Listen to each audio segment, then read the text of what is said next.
Are you ready to take your business to the next level?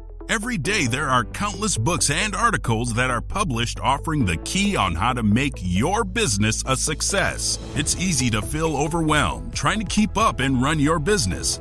That's why Deb Krier created the Business Power Hour. Keep up on the latest trends, best practices, and techniques for how to make your business a success. Let the Business Power Hour do the heavy work for you.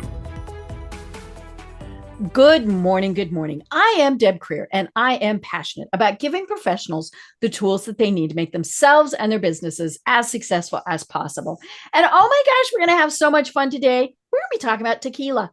But more importantly, we're going to be talking about investing in tequila and how this wonderful young entrepreneur by the name of Samuel Gordon has been doing this and making a very wonderful business out of this. So welcome, Samuel. How are you? I'm doing very well. Thanks, Deb. Thank you. Pleasure to be here. Perfect. I love it. Well, for those who couldn't tell, we have a Scotsman on our program. That's always near and dear to my heart. I tell people if I really could live somewhere else, I would go in Scotland. We visited, and the whole time I was going around going, "Ooh, all these people look like me." And so I absolutely loved it. And that is, of course, where my family is from. And so, this is going to be such a great conversation. But let me tell people just a little bit about you, Samuel, and then we'll jump into this. So Samuel Gordon is the co-founder and CEO of Gordon Private Whisky Clients, and he's not your typical Scotsman. While he does hail from the land of Scotch whiskey, Samuel has ventured beyond the Highlands to become a trailblazer in the cask investment market. Starting with his deep roots in Scotch, he expanded into Irish and Japanese whiskeys, building wealth for his clients through carefully curated portfolios of aging spirits.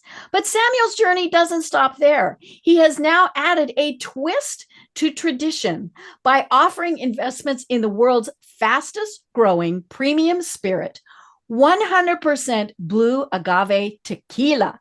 Yes, you heard that right. A Scotsman is selling tequila. So again, Samuel, welcome. Thank you so much.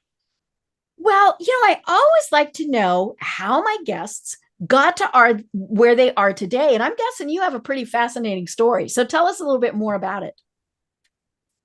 Yeah, you could say so. I'll go right back. So, I left school when I was 18. Okay. I went traveling for about 4 years. Mm-hmm. And once I'd stopped traveling, I didn't do any school or college in the US or university in the UK, anything like that. Mm-hmm. I went straight into employment. Okay. And specifically started working for an independent financial advisor. Mm-hmm. So I was doing your typical, wealth management, stocks, Mm-hmm. bonds, cash, Mm-hmm. those kind of investments. And I did that for about 18 months. Mm.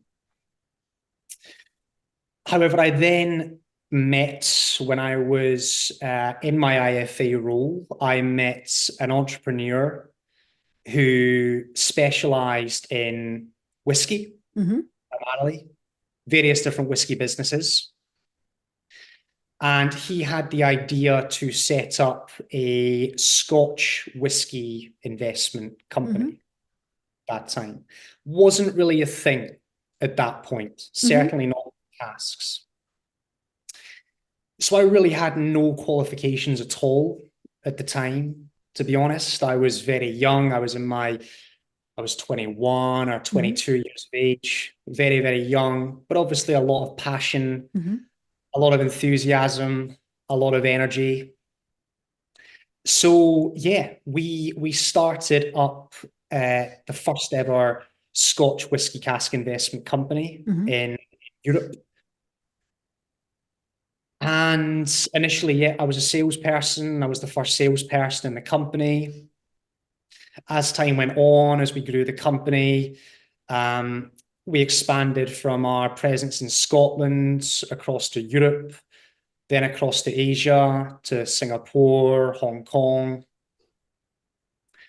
And yeah, personally, I stepped up into a sales director role and was there for about 3 or 4 years, eventually a managing director role for the UK, Europe, and Asia.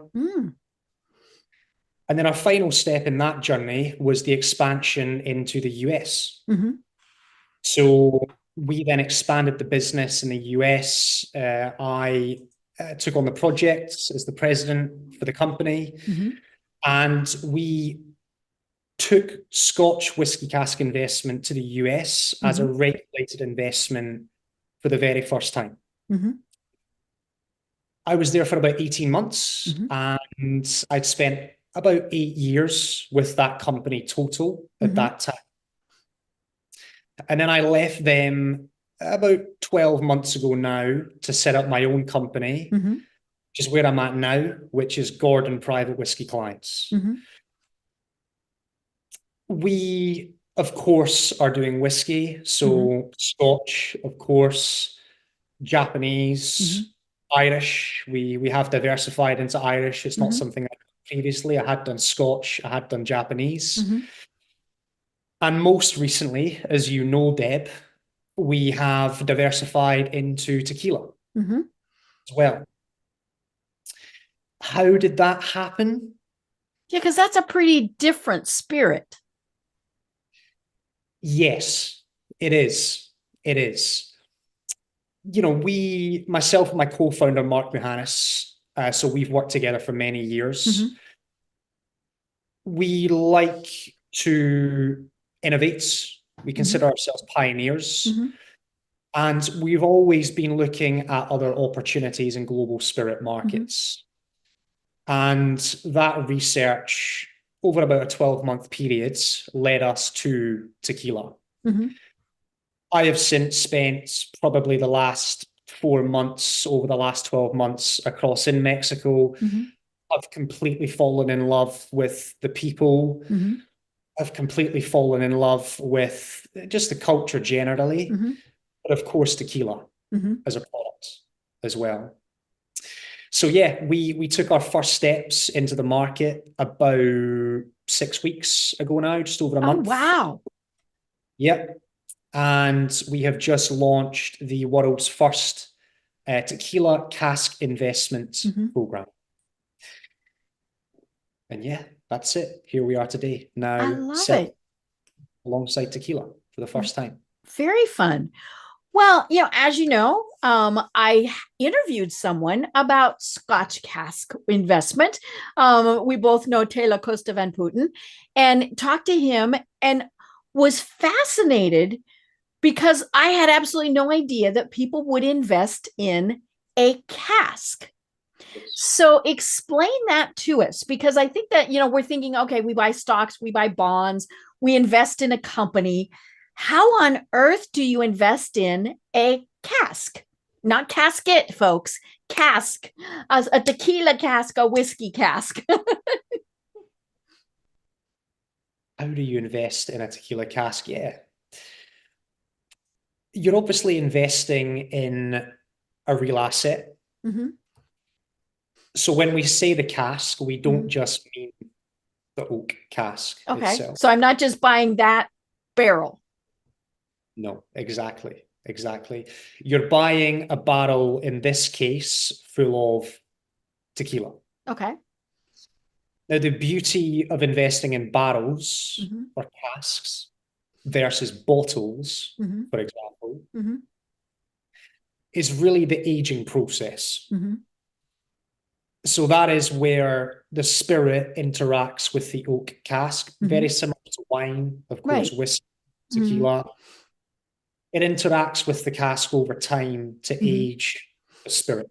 And what this typically does is it rounds out the spirits and tends to give it a more complex character. Right, it picks up the oakiness. Yeah, especially if it's probably not the right technical term, but I mean, it technically is if it's let's call it a virgin cask or a fresh cask. It's not had any spirit in it before. But for example, it's very common to use a cask that has been seasoned or previously matured some other kind of spirit in it. So be that a bourbon. Right. And you empty out the bourbon and you put tequila in the bourbon cask, and then that tequila is going to carry some of those bourbon aromas. Because that wood absorbed some of that bourbon. 100%. Exactly. The same with an ex-wine cask or a sherry cask or a port or a rum. There are so many different ex-casks that you can use. And then, yes, the tequila in this case would then take on some of the characteristics of the yes, as you said, but also some of those unique characters from the previous spirit or wine. So ultimately, what you get over time is a higher quality spirit. And that is the beauty of aging in cask. You're buying a product that is completely fresh. In tequila terms, that's what we call blanco tequila. So that is typically unaged tequila, but can be a maximum of 2 months. Okay. So you're buying your blanco tequila, it's in the cask. And if you keep that tequila for just 1 year, then got what they call an añejo tequila, which is a completely different product. If you then keep that for a further 2 years, you've then got an extra añejo. So añejo is Spanish for aged. Extra añejo is Spanish for extra aged. Okay, so through the power of cask, you're able to really transform one product into another product. And typically, you're creating a higher quality product through that process. Right. One of the other really key things, Deb, is that throughout that journey, the quality doesn't just get higher, but the scarcity also increases as well. And the demand increases. Right. Definitely is the case with tequila. So what that can bring for investors is higher values. Right. And it is that time that is what builds that value. I have family who own a vineyard in New Mexico. Had a great time going and visiting. And of course, we had to do the tour. They do now, this is wine. They do none in wooden casks. They use the big metal containers. And there's obviously they can produce a lot more.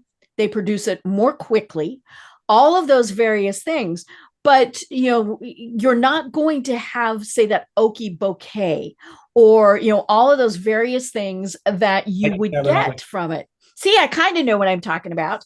But, and we asked and they said, they chose to go with the faster route as opposed to, and like you said, some of these, especially with things like wine, you have them in their casks and their barrels for many, many, many years. And you don't have that happening, obviously, with the big metal containers. Does it age in the metal container? Does it just sit? It just sits. And I don't remember how long they typically leave it in there. It's kind of like it goes in and it does its thing and becomes wine. But it is a much, much more quick process, obviously. And because it's just, they can turn an awful lot of product every year.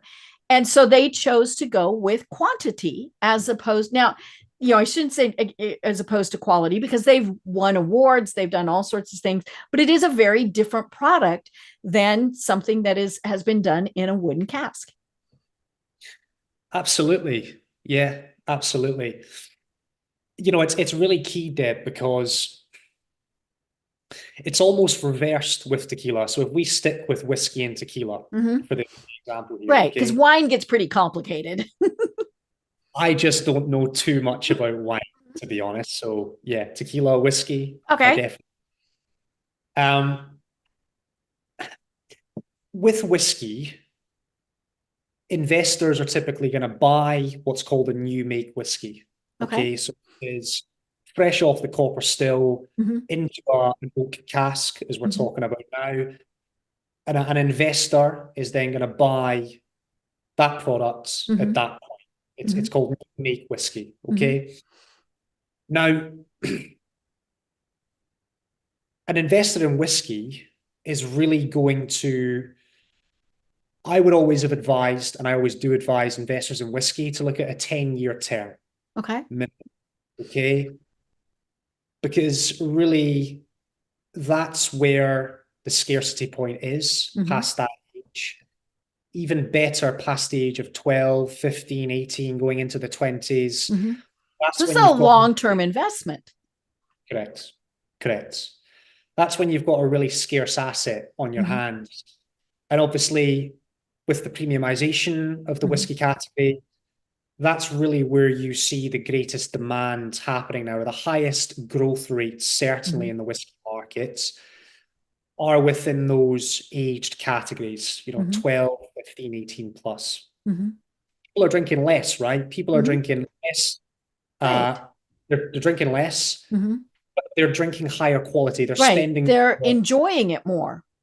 Exactly. So the point I'm making is you're really looking at a 10-year term with whiskey. One of the unique aspects of tequila is it's a 3-year term. Okay. Maximum. Because you've only got 4 age categories with tequila. Okay. You've got Blanco, as mentioned before, 0 to 2 months. Reposado, 2 to 11 months. Reposado is Spanish for well rested. So that's your kind of intermediary category. It's actually the hardest one to do. Whilst we're here talking about casks and the influence of casks, the Reposado category is very difficult, Deb, because people who drink Reposado, they want the agave forward character. They want to still taste the character of the agave. They want that to be front and center, like they did with a Blanco, without any cask influence at all. Okay. Whereas with Reposado, people want that agave forward character, but they also want a bit of wood influence in there as well. But obviously the oak cask is very powerful. It's very, very difficult to get the balance with a Reposado. Right. Okay, because you want to have a bit of wood influence. You also want to have the agave character very prominent. It should be very forward. Okay. So, it's definitely the most difficult category to do is Reposado. But then you've got your Añejo category, which is anywhere between 1 and 3 years. And then you've got your Añejo category, which is anything above 3 years. There are very few brands that do anything above 3 years. It's a very small market. Very little tequila is left to age past a Reposado. It's very difficult to find bottles, retail bottles, certainly casks that people are willing to sell within the Añejo or extra Añejo category. So an investor has the opportunity to buy Blanco, keep it for 1 year, sell an Añejo, or keep it for 3 years and sell an extra Añejo. So that maturation process that we talk about with the whiskey, where you're looking at anywhere above 10 years, it's much shorter with tequila. So now, is somebody actually buying the specific cask? So, or is it more they're investing in it's not a winery. Where do you make tequila? What's that called? Well, it's called the distillery. Okay, distillery, right. So are they buying specific casks? So like, they bought 5 casks, or are they investing more in the distillery? Really good question. First of all, the proper technical term for a distillery in tequila is tequilera. I can't say that. Yeah. I'll stick with distillery. So yeah, distillery tequilera, same thing. Are they buying the cask or are they buying into the distillery? They are not buying a share in the distillery. They Mhm. are not buying any ownership stake in the Mhm. distillery. They are buying a real asset. So once they complete the purchase Mhm. with us, Mhm. they then take ownership of casks. Right. But it stays there. It's not that it goes somewhere else, like to their garage. Absolutely, yes. So the same as with Scotch, Mhm. all of the distilleries in Mhm. tequila have government bonded warehouses Mhm. on site. So anybody who buys a cask of tequila Mhm. would have their tequila stored for Mhm. them in those warehouses. Mhm. And then maintained. I mean, which is the important thing. Absolutely, yeah. It's something that the whole security maintenance aspect was something that certainly outside the US, it's not such a common thing in the US because you've got that close geographical proximity to Mhm. Mexico. There's a Mhm. lot more familiarity there. Mhm. But certainly in the US, certainly outside the US, Deb, the perception of Mexico, very volatile, Mhm. unstable, Right. less security generally compared Mhm. to Scotland. Mhm. And it's very fair. Mhm. It's very fair. Mhm. There are a lot of, or there certainly are parts of Mexico Mhm. that you would consider quite volatile, Mhm. same as any country, Right. right? There are places in Atlanta that I do not go to. I've only been there on a stopover before. I've never been to Atlanta, but I have heard that Mhm. before. Yeah. And they're probably perfectly fine and perfectly safe, but it's like, no, no. To be honest, it's no different to Scotland. Some Right. parts of Mexico, Hmm. don't go, Hmm. don't go. Hmm. Oh yeah, we wandered around Edinburgh going, I don't think we're supposed to be here. Yeah, Edinburgh City is beautiful, but Hmm. yes, some of the outskirts are Hmm. a bit precarious, let's say. So where I was going with that was they are stored in these Hmm. warehouses. Okay, they are fully insured, Hmm. so anybody who owns a cask in there, they are covered pretty much against any loss or Hmm. destruction of the asset Hmm. through no faults of their own. Hmm. So they have got an insurance policy in place. We also have something quite unique set up with the distilleries there, which is a warranty. Hmm. So they warrant any non-insurable risks Hmm. for the investors. So non-insurable risks are spoilage. Okay. It's Hmm. not a science. Hmm. Maturing spirits, it's more of Right. an art. So spoilage can happen. Hmm. Leakage, it's an oak cask. Hmm. It's not, as we were Right. talking with It's wine. not those metal containers, and even a metal container can spring a leak. Exactly, exactly. So there are asset risks. However, yes, anything that is not insured Hmm.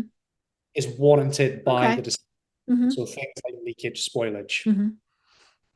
More interestingly, though, the time that I've spent there, I'm actually relocating Hmm. now, so I will probably spend about 6 months of the year in Ah. Mexico moving forward. Hmm. Yes, I'll be based in Guadalajara, one of Hmm. the main cities, very close to Jalisco, which Hmm. contains a small town of Tequila, which is where Hmm. all of the tequila comes from, and Hmm.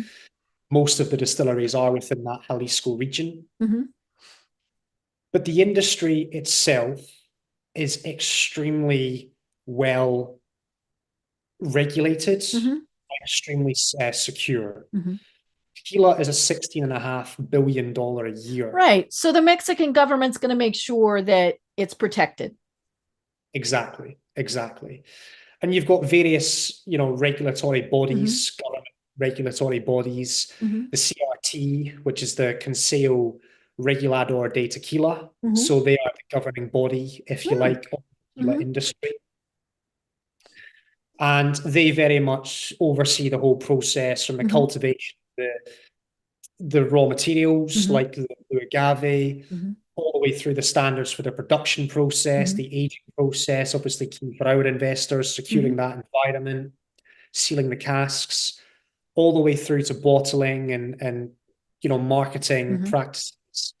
They oversee that full cycle, if you like. And you've also got the denomination of origin as well. So this is the really crucial thing, because we're always looking at other opportunities in global spirit markets. Okay. The denomination of origin is critical to making any spirit category investable. What the denomination of origin does is it protects the authenticity and the quality of an industry. It's the same as Scotch, or it's the same as champagne, for example. Right. Especially, you know that if it is champagne, it was produced in a certain place. Exactly. Champagne. Exactly. I almost speak French. That's basically French. Yeah, that's basically French. So yeah, the denomination of origin is crucial. That's kind of the overarching controls, if you like, of the tequila industry, is that denomination of origin, and then the CRT oversees everything within that. So again, it's a very rational concern for potential investors to have. Being there, being on the ground, basing myself there now for the majority of the year, certainly half the year, being able to be embedded in the industry in the way I am and see the practices, see the processes. I can transfer that confidence onto any investor considering the asset class. I love it. So aside from somebody who's doing this kind of, their own little hobby thing, where else is tequila produced, or is it all produced in Mexico? Is that part of the fascination with it? It's only produced in Mexico. It's only produced in Mexico. Yeah. And it's only produced in 5 very small regions. Okay. Because of the plant. Yeah. So the plant itself can only be cultivated and harvested within those 5 regions. Exactly. So yes, that's right. It's only in Mexico, and it's only within 5 very small regions in Mexico. The main one is Jalisco. That's the most densely populated region for tequila. Think of it as Speyside for Scotch whiskey, for example. Very much the mecca of tequila, Jalisco. And as I mentioned earlier, it also contains the town of Tequila, which is where Jose Cuervo in the 1700s, I understand, I think it was the 1720s, and Mr. Souza, they set up the first ever distilleries, the first ever taquileras was within that region. So all the production is basically centered around there. And that really keeps things scarce, to be honest, Deb. You've got an industry that is so globally recognized, so in demand, but it's a very finite production. Right. It can only be used in a very small region. Right. Yeah. And I find that fascinating, because like, I mentioned I live in Georgia, and there is a Vidalia onions can only by federal law be grown in Georgia. If they're grown, if it's grown anywhere else, it is not a Vidalia onion. Because and which I just find that's fascinating. I'm like, and so so if somebody says, oh, hey, we've got Vidalia onions in Colorado, well, no, only if they brought them from Georgia, because that is part of this process, is they're protecting it. When I talked with Taylor, one of the things that I learned, and I kind of knew this, was like with Scotch, whiskey is spelled different, and that spelling indicates part of where it came from. And I thought that was very interesting. Yeah, it is interesting. Yeah. I'm trying to think back to why that happened, because it was the influence there is obviously, so the Irish technically were the first country. Oh, no. I know, it pains me to say it, but it was the Irish. And back then, which would have been in the 1300s, 1400s, right about then, they spelt it SKY, not the same way they spell it now. With the EY. Correct. And the Scots inherited that. So the Scots ultimately took that on. And you also saw, because the Japanese learned their tricks from the Scots, the Japanese also took on the SKY. But there was a change in Ireland that happened. I can't remember when this was, but it was before whiskey really became big in the US. And there's a thing called pot still Irish whiskey, and there's a thing called column still Irish whiskey. So single pot still. And the pot still Irish whiskey makers consider themselves higher quality than the column still Irish whiskey. And they wanted a way to differentiate themselves in the market. So they stuck an I between the K and the Y. And that's how they differentiated themselves. And then, of course, the entire market kind of adopted that for the Irish. The Irish had the biggest influence on America in terms of their whiskey consumption, certainly in the early days. So that's why really you see this difference. You know, you've got the Americans and the Irish, they've got the E, and the Scots and the Japanese, they've just got the KY. So yeah, it is interesting, definitely. Well, and yeah, because, you know, for a long time, because I was not a connoisseur, I just thought, well, hey, it's a typo, right? You know, it never occurred to me that it actually differentiated where it was produced. You know, and I thought that was very cool when I actually figured that out. And I probably, you know, I probably knew it for a while, but of course, when we toured distilleries in Scotland, they really made a point of, you know, pointing that out. Yeah, absolutely. Absolutely. I mean, we have to remember how much heritage history is in these spirits. You know, Scotch has got a very rich heritage. Of course, Irish whiskey does as well. Bourbon's a bit more modern. American whiskey's a bit more modern, as is Japanese whiskey. But even tequila, you know, tequila goes back as far as... Would have been Aztecs, wouldn't it, at least? Yeah, well, it was the Aztecs that first started distilling or fermenting agave. So they first started fermenting agave. And that would have been in the 13 and 1400s. And they used a drink called pulpo, I think it was called, which was a very frothy, quite thick, fermented alcoholic beverage. It would have. But then when the Spanish conquistadors crossed to Mexico, I think in the 1600s, they brought across the distillation techniques. So that was when they made it more of a true liquid. Exactly. So they started distilling the fermented products that the Aztecs and the native people of Mexico had made. And they started distilling that. And that was when your first tequila style products started to become a thing. And obviously, the market has evolved significantly since then, over the 400 or 500 years.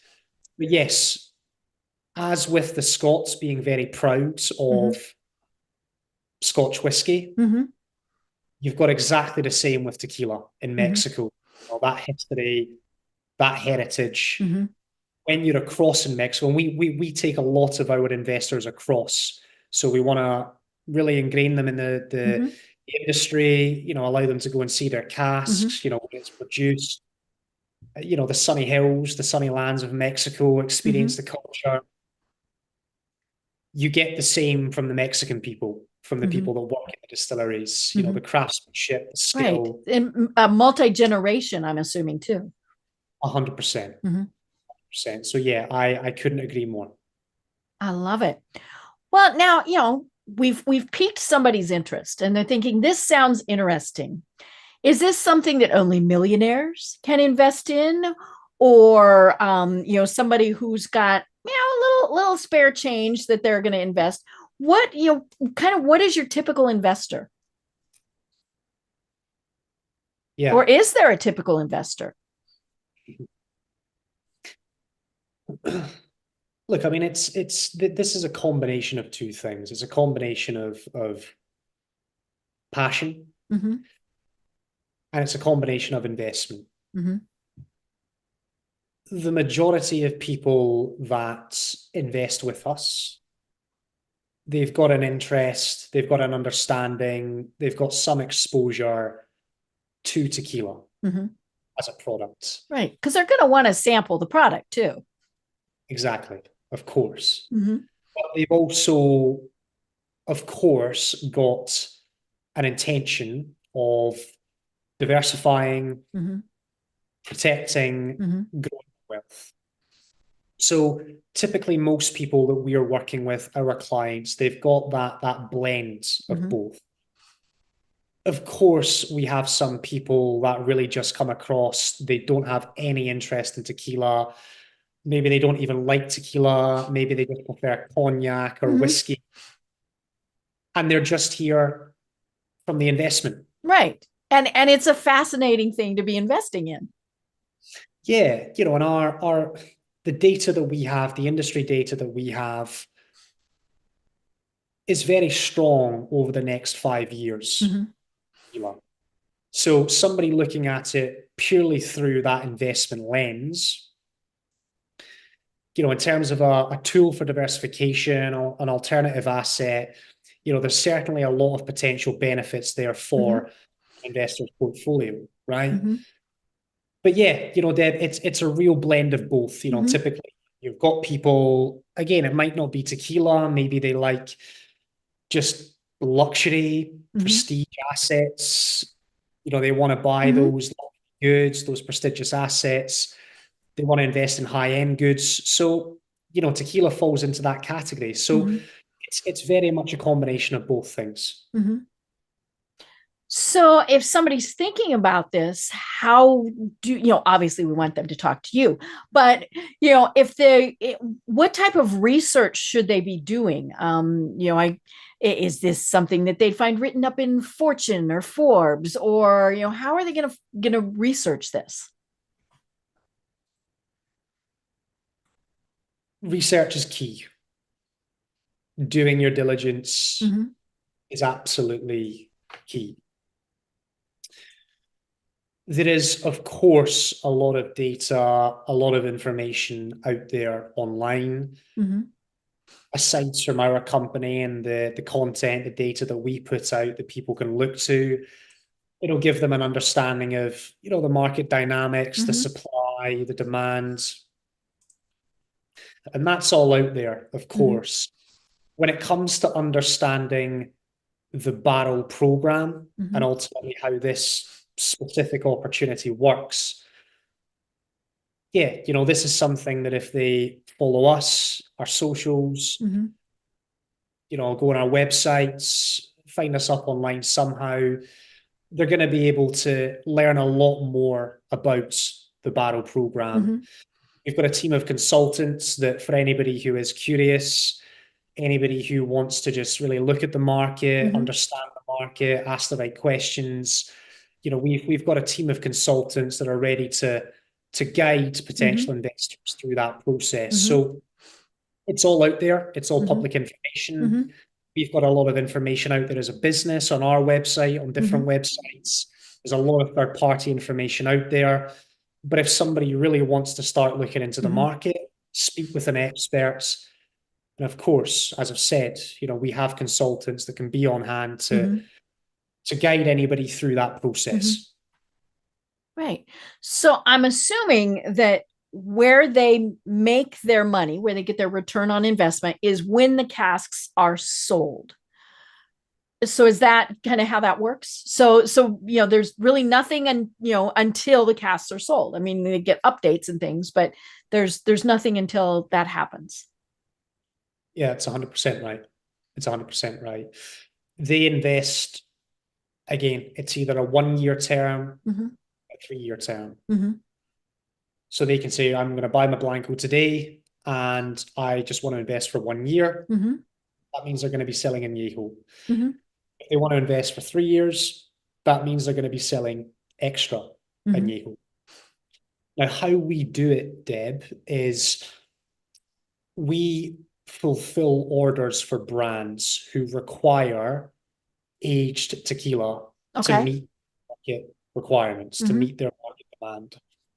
So if we have a brand that says, I want 100 casks of extra añejo in August 2027, we will bring together a group of investors to invest in 100 casks of Blanco tequila as a 3-year investment.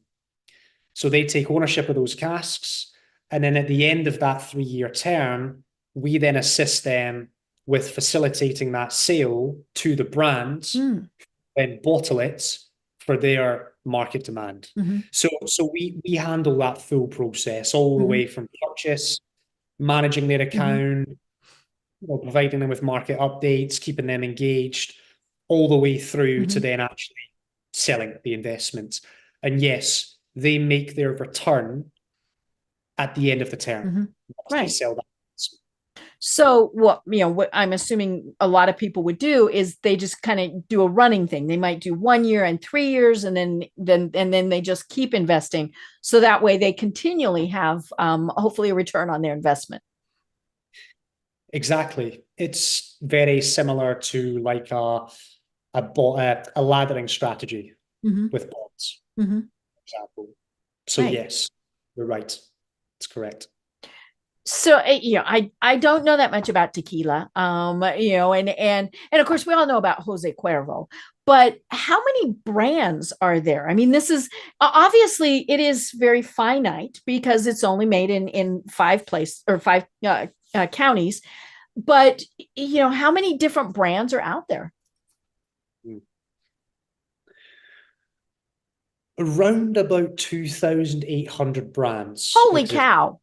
Yeah, but that's growing every year. That's growing every year. So this is a lot of tequila that is produced every year. Yeah, but the key thing is there's only 75 producers. Okay. So this is a huge production for each one of those. Exactly. Which is very, very difficult for them to meet those production requirements. Right. So again, the combination of the fact that it can only be produced in a very small part of Mexico, there's very limited producers that are producing it when you look at the overall demand. Also, it's the barriers to entry for distilleries is very high. There's a very stringent process to go through to get a license to produce for the industry via the CRT. So the combination of those two things keeps the market production, the supply available for market demands, very limited. Another really key limiting factor is that it takes 7 years to grow the blue agave plant. So if you think of whiskey, for example, you can grow barley, if we're talking about Scotch, corn for bourbon, grow a barley or corn in... That's an annual production. It's like 9 weeks or 12 weeks after August, right? I think. The agave plant, the Blue Weber agave plant, takes a minimum of 7 years. And that's if everything's perfect. The weather, all of that. Yeah, exactly. And the plants have to pass quality checks with the CRT. They have to vet every plant. It's all registered. So you're right. It takes 7 years to grow, but then the regulations again control the quality. And yeah, that can also limit the supply even further. But again, the key thing that it has a 7-year growth cycle. And then another 1 to 3 years. Exactly. So you're looking at, if you're producing an extra añejo, you're looking at a 10-year production cycle all in, at the least, at the very, very least. So that makes it very difficult for the industry. It's another factor that makes it very difficult for the industry to keep supply in line with demand, especially sharp spikes in demand like we're Right. seeing. And of course, as demand continues to grow, Deb, simple supply demand economics, you typically see prices when you've got Right. that. Prices are going to go when demand is up. Exactly. So, yeah. Do you see it expanding out of those 5 areas, or is it climate wise it can only grow there, or things like that? Is there a reason why it is just in those 5 areas? I actually don't know the answer to that question. I do not know. I stumped the expert. My guess is that maybe it can because I mean you'd think if it could be grown elsewhere, it would be grown elsewhere, right? Because of demand. If you could grow it, you'd make more. I mean, hello, it's alcohol. Saying, yeah. So I think your suggestion, your analysis could probably be right. And I do know that the lands of certainly Jalisco are famed for the soil is, again, I'm not an expert on this side of things, but because there's a lot of volcanic soil there, apparently it is ideal for harvesting the agave. But again, you've stumped me there. I don't know the answer to that question fully. Right. Yeah, they must not be able to grow it elsewhere, or they would have. But yeah, that's just and you'd think they try and figure out how to do that, and I'm sure they probably are. But I mean, out of thousands of years, and they haven't been able to. There's clearly something magic going on. Must be. There must be. Yeah. Yeah. So, it really does limit the supply, that factor. And really, when you consider, it's very, very difficult for these distilleries, even once they're able to produce the tequila, to be able to actually then age enough tequila to meet the demand for aged tequilas, because demand across the entire category is so high. It's very difficult for them to actually, even once they produce it and they've got their Blanco, lay enough down, because demand for their Blanco is so high, demand for their Reposados. But it really is now, if you look at the data, Deb, so in 2014, demand was about $2.1 million, $2.1 billion. Okay. If you look at the demand last year for tequila, it was 16.5. Oh, we drink a lot more. It's for a variety of reasons. Which is funny because we're actually drinking less, right? But it's just lower volume, higher value spirits, certainly in the tequila category. By the year 2032, demand is expected to be $42.5 billion, according to. That's a compound annual growth rate of about 12% a year on year, next 8 years. Which for an investment, that's pretty good. Now, obviously, it's not guaranteed and all that good stuff. We know all the disclaimers, but that's an amazing number. Absolutely, yeah. I mean, it shows the market size, the size of the market, which obviously for any consumable asset like tequila or whiskey, the size of that market for you to then resell into is crucial. It's key, demand aspect. So yeah, it's a very positive indicator. But again, this growth is being driven by premiumization. So again, it's not that we're drinking more necessarily, we are, but when you compare it, really it's the value of the industry that's driving that growth rather than volume. And it's the demand for aged, high quality premium tequilas and extra añejo products. And yes, it's very, very difficult for the industry to keep up with that demand. And that's ultimately where our investors come in. You know, they're able to bridge the gap between the distilleries and the brands that require all of this aged tequila to meet that global demand.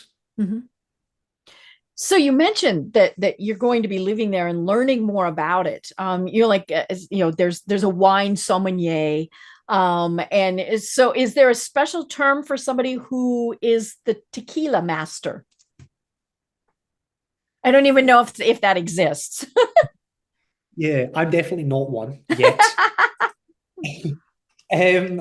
There is such a thing as a maestro taquilero or a maestro taquilero, which is kind of your master distiller if you're comparing it to Scotch. In terms of like a sommelier type thing, I don't know. I'm not familiar.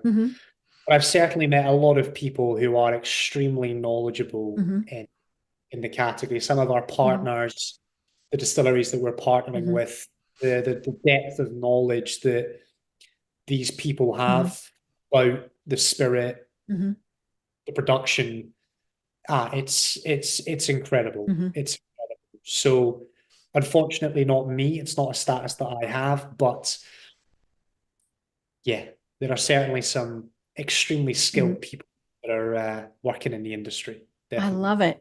I mentioned my family that has the vineyard, and I asked them, how did you learn how to do this? Assuming they had gone to lots of classes and everything. He looked at me and he said, YouTube. And I was, seriously? You learned how to make award-winning wine on YouTube? And he said, well, that was where they started. And then of course they went into and obviously wine production has become very different. I mean, they don't even always use grapes. But a lot of it is they all work together. And I think that was one of the things that I was impressed with was, like this place, this property will grow a certain type of grape, and then another one will grow a different type of grape, and then they blend them together and they all work together. Do you find that with the agave is that, they all kind of work together and help each other out, or is it still pretty territorial? No, absolutely. It's a really key point. Now, agave is agave. I mean, it's not like all these different types of grapes that you have for wine, but yeah, you'd still, kind of work together. Yeah, it's not so much the agave itself, it's more the tequila. Okay. So, for example, if you've got a brand, let's say Patron, for example, a very well-known premium tequila brand. If you've got Patron have got their own distillery. Okay, Hacienda Patron, beautiful, beautiful distillery in Los Altos, in Jalisco, in Mexico. But again, Patron, they buy from perhaps multiple other distilleries. They will buy their spirits for certain releases that they have, certainly for their aged tequila. So they will buy, let's say, ready to bottle añejo or extra añejo tequila from a completely different distillery to their own. But they will bottle that under the Patron label, you see?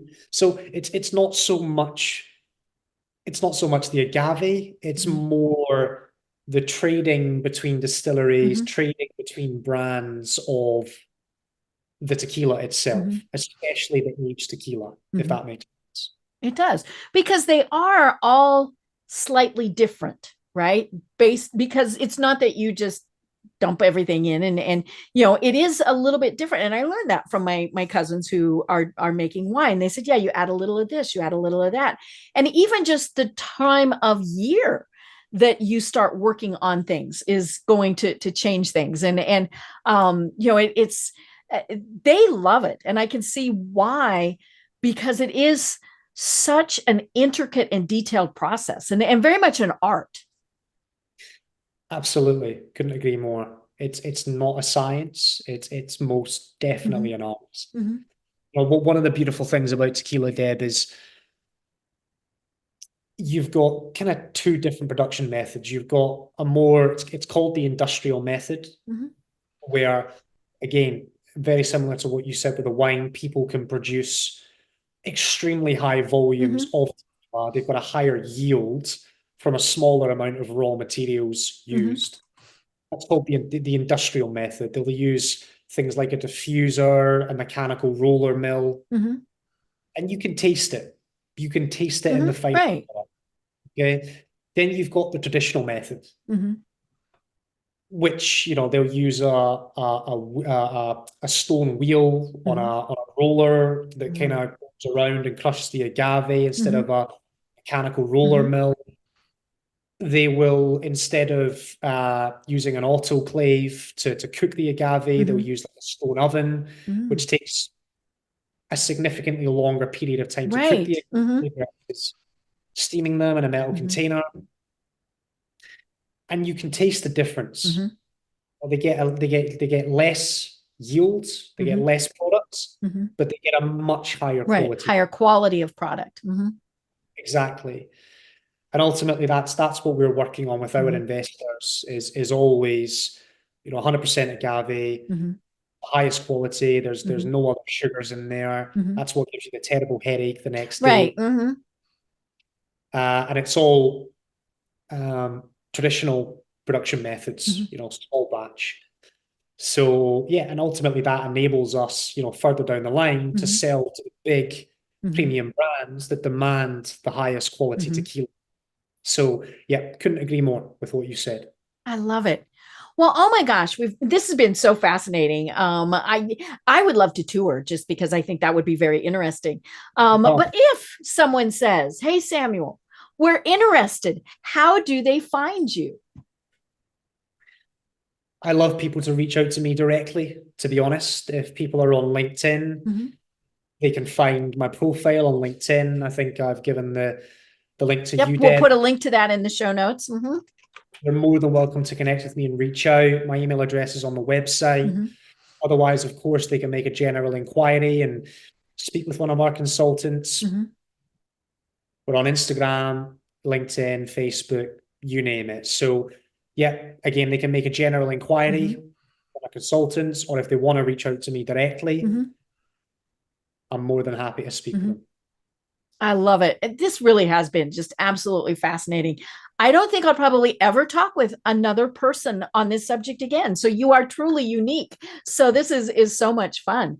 You know, and it really has been absolutely fascinating. And I think it would be fun to have you on again, because this is something that, you know, you'll find new things that you're doing and all sorts of things. And so we can definitely do that.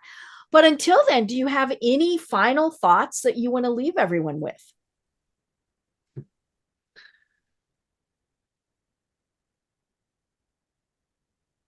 You put me on the spot here, Deb.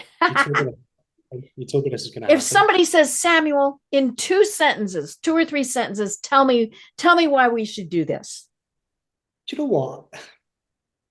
I think I would probably keep it more personal than that, Deb. I think, you know, for me, with my business journey, I think taking the step, you know, if you've got an idea, if you've got, you know, if you've been able to prove to yourself over however long that, you know, you're able to perform at a high level in business, I think, you know, it always comes down to 3 things. Okay. And this is what I'm going to leave people with.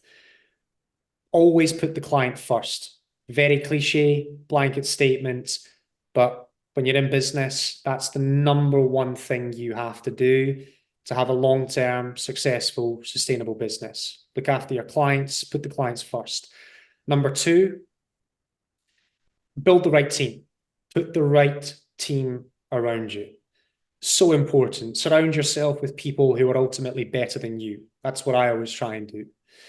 And finally, always innovate. You know, always try and improve, always try and look for new opportunities, ways to build on processes. You know, technology is a big one now, AI, all of these things. So I've rambled on a bit there, but I would leave people with those 3 things. Always look after the client first, build the right team, innovate. Oh my gosh, I love it. I love it. Well, this really has been so interesting. I'm Deb Krier. I've been speaking with Samuel Gordon, the co founder and CEO of Gordon Private Whiskey Clients. And until next time, everyone have a great day.